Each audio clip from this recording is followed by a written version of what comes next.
Welcome to Cheater Confessions. Let's get started with today's story. It was a Sunday morning when Veronica told me she needed space. We were in the kitchen having coffee in the silence, the kind where you don't say much, but you know where everything is. She was scrolling through something on her phone, not looking at me. "Jacob," she said, putting the phone down. "We need to talk." I knew that tone. She stared at her mug like she was trying to read something inside it. "My dad's been saying some things," she said, "about us, about our future. And I think I agree with him." I raised my eyebrows. "Okay, what does that mean exactly?" She sighed. "It means I need some time, some space. I've been feeling like we're going in different directions. You're too comfortable staying where you are. He thinks we don't match." "Your dad thinks we don't match?" I said calmly. She nodded. "He says you're not ambitious enough, that you don't think big. And I've been thinking, maybe he's right." I didn't respond right away. I just looked at her. She kept twisting her ring around her finger. "So you want space," I said. "Are we talking a week? A month? Or is this just a way to not say it's over?" Veronica looked surprised. I don't know. I'm not saying it's over." "Have you already told anyone else?" I asked. She blinked. "What? Have you told Monica? Your siblings? Does everyone already know except me?" "No," she said too quickly. "I wanted to talk to you first." I nodded. "All right, you want space? Take it." Her face tightened. "Just like that?" I shrugged. "You're not asking a question. You've already decided. I'm just respecting the decision." She didn't expect that. She just looked at me for a second, like she was trying to figure out if she was disappointed or relieved. Then she stood up, went to the bedroom, and came back with a small suitcase and a tote bag. She grabbed her keys and left. I sat there, finished my coffee. 10 minutes later, I opened my laptop and started looking at the account. The account was called Project Haven. That was Veronica's name for the fixer-upper we'd bought last year, a small craftsman-style place with cracked tiles and endless charm. It was supposed to be our big thing, buying it, renovating it, flipping it, or maybe living in it if we fell in love with the process. We each put in $35,000. It wasn't a marriage-level joint account, but it was serious. Shared ownership, shared vision. I hadn't checked it in weeks.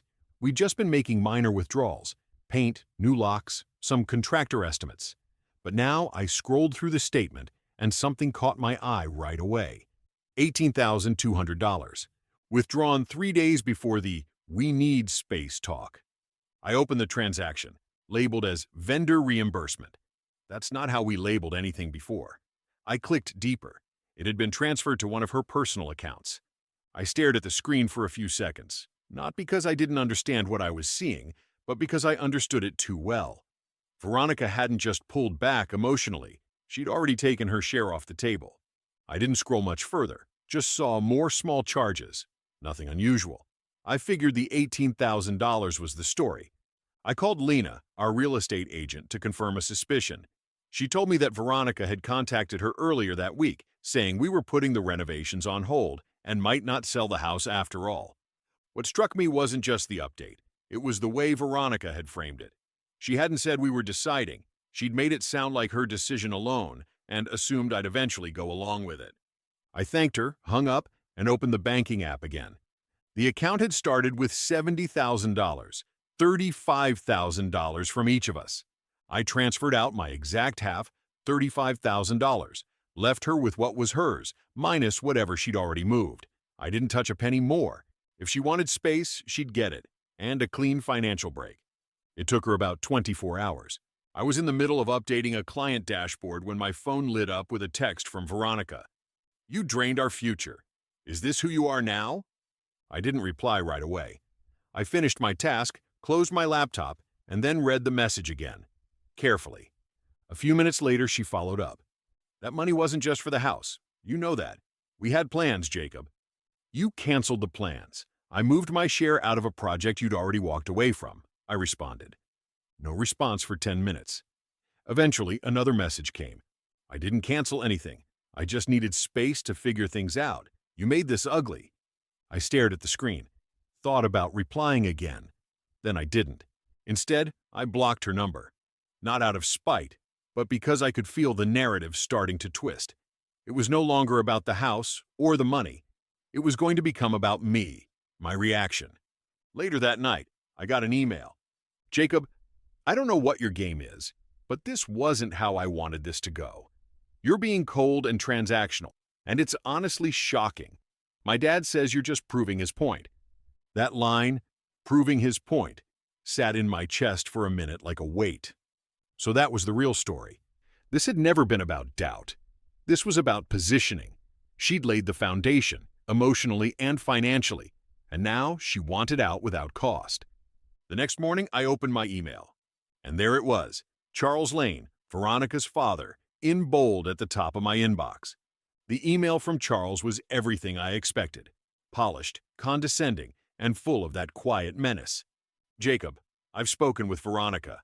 It's clear things have been misinterpreted in the heat of emotion. However, removing such a significant sum from a shared account, especially one earmarked for your joint venture, raises questions of ethics, if not legality. I strongly encourage you to reconsider your position. Veronica is in a vulnerable place. Let's not make this uglier than it needs to be."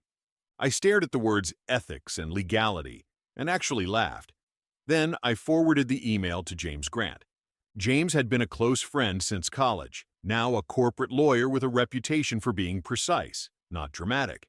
10 minutes after I forwarded him the email, he called. His advice was clear. Don't respond. Don't take the bait. He told me to start gathering everything connected to my contribution: deposits, receipts, message logs, anything that could lay out a clean timeline. He'd prepare a response if things escalated, and we both knew they would. They didn't wait long. That evening, Monica called me 3 times. I let it go. Then she texted, "Jacob, what are you doing? This isn't like you. Veronica's breaking down." Like I was the one who started the fire. The next morning, Veronica tried calling from a different number, left a voicemail this time. "I didn't want this to be war. You're acting like I betrayed you." "I didn't. I needed to breathe. And instead, you slammed the door."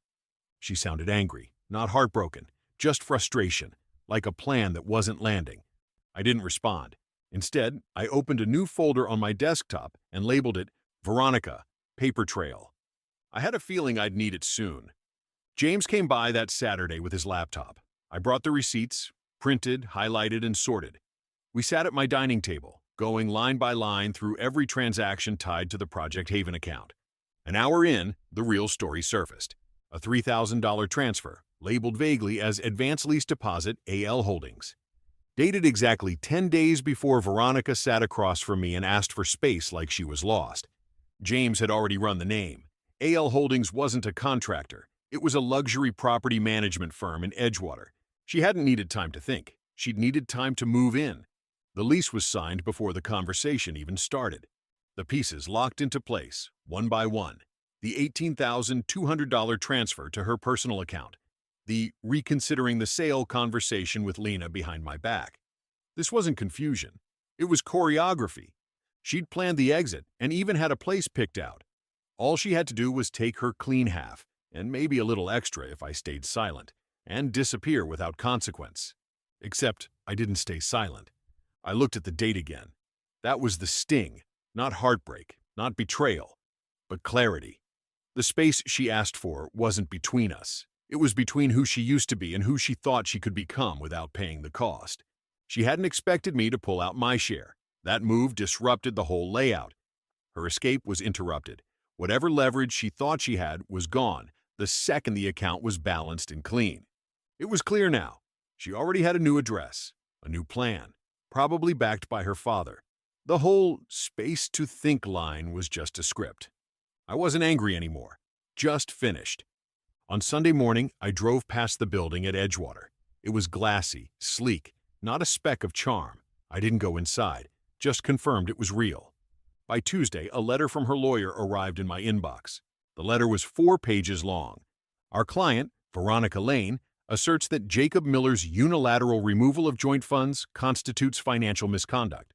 Additionally, the emotional damage caused by this sudden dissolution of shared obligations has resulted in measurable distress. The demands were bold. First, the return of $35,000, the exact amount I'd withdrawn from the joint account. Then, an additional $12,500 for what they called damages and incurred vendor losses. No breakdown, no proof, just a number meant to intimidate. And finally, a formal apology. James read the letter twice. He didn't flinch. To him, it wasn't a threat. It was theater.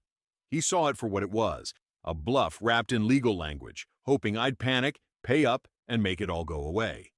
But there was no ground beneath it. I had withdrawn only what was mine, no more, no less, from a shared account. And the timeline, emails, and her own lease documents told the real story. James didn't hesitate. He offered to draft the response himself. I told him to keep it clean, just the truth. James sent the response within 48 hours, calm, precise, and backed by facts. He laid out the full picture, documented proof that Veronica had canceled the renovation plans without my knowledge or agreement, a detailed timeline showing every relevant transaction, including the $3,000 lease payment she made before ever mentioning the need for space. He included our bank records, highlighting my $35,000 deposit and the identical withdrawal. He added a statement that any vendor losses she referenced were the result of her own decisions, choices made without joint approval. And at the end, one final line: any future claims would be met with a counterclaim for harassment and reputational harm. There was nothing dramatic in the tone, just the truth with structure. He CC'd her attorney and marked it final. We never heard back from them again. That Friday, Veronica sent one last message from a new number. "You've made me look like the villain. You know I didn't mean for it to get here. I just wanted out without a war. You've made this so much worse than it had to be." I didn't reply. I just stared at it for a while. She wanted a clean exit from the house we were building, one she helped design, as long as someone else picked up the demolition bill. But she wasn't the villain because I said so. She was the villain because her plan needed a victim, and I chose not to play that part. 2 weeks later, Veronica emailed me a list with a subject line, "Items to return." Some of it made sense. A few gifts she'd given me, clothes she'd left behind, books she said had sentimental value. I didn't argue. I boxed up what was fair and delivered it to her new building. 2 hours later, my phone rang again. I hadn't blocked the new number yet. I picked up. "Jacob?" Her voice was soft. "I delivered the box off," I said. "I know," she said. "I got it." Silence. "This is it?" she asked. "You're not even going to talk to me?" "I think we've talked enough," I said. She sounded different. Not angry. Just like someone who finally realized the fire was out. "I didn't mean for it to happen like this," she said. "I just got scared. My dad kept saying things. That you weren't good enough," I cut in. She didn't answer. I let the silence hang for a second, then added, "You made the call, Veronica. I just listened to what it meant." I could hear her swallow. "I just thought, maybe we could fix it. Eventually." I didn't laugh, but the edge in my voice was sharp. "You don't take a sledgehammer to the walls and then talk about renovations." "I didn't think you'd walk away so clean," she whispered. I paused, then said, "That was the problem." I ended the call, blocked the number. That was the last time we spoke. The apartment was quieter, and I'd started to remember what peace sounded like. It's been 6 months. Veronica was out of the Edgewater apartment by March. It didn't last. Word got around that she missed a few payments and defaulted. Her parents stepped in to cover the damage, but not without conditions. Now she's back living in their house. Monica emailed me once, short and strangely humble. "I owe you an apology. I didn't see it clearly until later. She's not doing great. I'm sorry for what I said, for what I assumed." I didn't respond. I didn't need to. The house, Project Haven, was still in both our names, but Veronica had checked out of it the day she signed that lease. She wanted no part in cleaning it up, dealing with buyers, or handling paperwork, so I took it on. I worked with Lena, did just enough to make it sellable, and put it on the market. Veronica signed the sale agreement without a word, probably happy to be done with it. I walked away with a small profit and a clean ending. It wasn't about the money. It was about leaving that chapter on my terms. The truth is, I wasn't what her father wanted. I wasn't flashy, or ruthless, or rich enough for his taste. But I was real. And when the moment came to draw a line, I didn't shout. I stepped back, took what was mine, and let the structure they built on fiction collapse under its own weight. Veronica didn't expect that, She said she needed space. I gave her something better. A clean break. She mistook my silence for weakness. She found out what strength actually looks like. And that was enough. Thank you for watching.